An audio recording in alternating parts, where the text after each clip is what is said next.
You see, the ancient spiritual giants, suppose we say Ram, we all love Shri Ram, we love Shri Krishna. So these are ancient spiritual giants.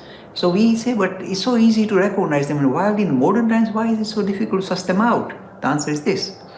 Over thousands of years, the stories of Ram and Krishna have been polished up so much that the image that we have regarding this kind of super personality, that, this kind of glamorous, personalities with wonderful looks and all that, and we feel that the modern kind of spiritual giants should look like that, this kind of polished version that we've been given regarding Ram or Sri Krishna or even the Vasishtha and Vishwamitra, this kind of very polished image that you give, long beard and all this.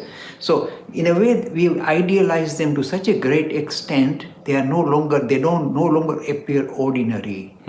So what is happening is this: we expect that if there's a modern giant, of course he comes in the same way, with all the glory and all that.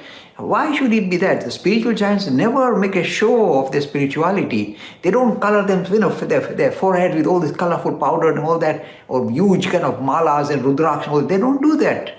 That's a poor sign. That means the person is actually trying to somehow promote himself by these external signs and signals and symbols. The real giants will not do that. They are not bothered with all this external showmanship or looking like, grand, like this magnanimous characters that we have in the historic period. They are not prepared to do that. That is why they appear very ordinary. An ordinary human being cannot recognize them because they think they must look like that, with 4 arms and all that. They don't do that. To the contrary, it is important for us to recognize. I'll just give you a few examples. Look at the lives of some of the modern personalities who made no show of their spiritual greatness. They never made any show, no drum beating, no sectarian movements, nothing. And yet they were in magnanimous personalities, as spiritual as some of the ancient giants. I'll tell you one example. Somebody said, Mr. Lakhani, we like Hanuman. We like to do Hanuman Chalisa. I said, wonderful. It's a very ancient hero, and you got this look. It's a polished image of a great personality who was a great helper of Sri Ram. A wonderful story. He was a very brave warrior, no doubt. But now you are polished up the image so much that he must be flying, and he must, all this imagery that you get. Now, if you find a modern Hanuman, he will not have any of that externals. And you say, I missed the plot. I'll tell you truthfully.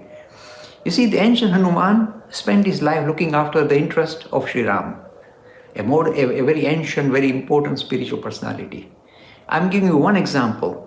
My mentor, Swami Vivekananda, is no different from Hanuman. He said, but he doesn't have a tail, he doesn't fly. Of course he doesn't. See, this is the problem. You kind of created this extra imagery that doesn't allow you to relate to a modern giant. He doesn't have a tail, he doesn't fly, and yet the same message coming through in our times. Why? What's the importance of Hanuman and Vivekananda? They both talk about, they are messengers of strength, empowering humanity. They both are here to empower. They focus on the idea of, this powerful idea of becoming, in order for you to make progress in any field, you must be full of energy, full of strength. They both are messengers of strength.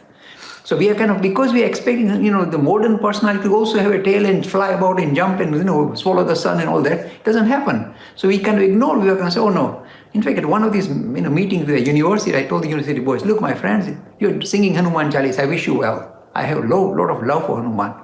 I'm telling here is a modern giant called Vivekananda, equal in every sense as the ancient Hanuman, messenger of strength suited our own time. Why don't you sing Vivekananda Chalisa? And they were, no, we can't do that. Tulsidas said Hanuman Chalisa. Okay, then carry on. See, as we are fixated on this kind of very idealized imagery of ancient prophets or ancient spiritual giants, we cannot easily relate to modern ones who appear very ordinary, but this is the extraordinary part of them. They don't want to make any show. This is a sign of a truly spiritual giant. They are not out to make external showmanship. So that is why we continue to miss out. So be it, but there are some people who can suss them out. Free e-learning course in Hinduism. To register, please visit www.hindu-academy.com. Talks on Hinduism. Sponsored by People Care. Encouraging caring for the elderly in their own homes. For more information, please visit peoplecare.com.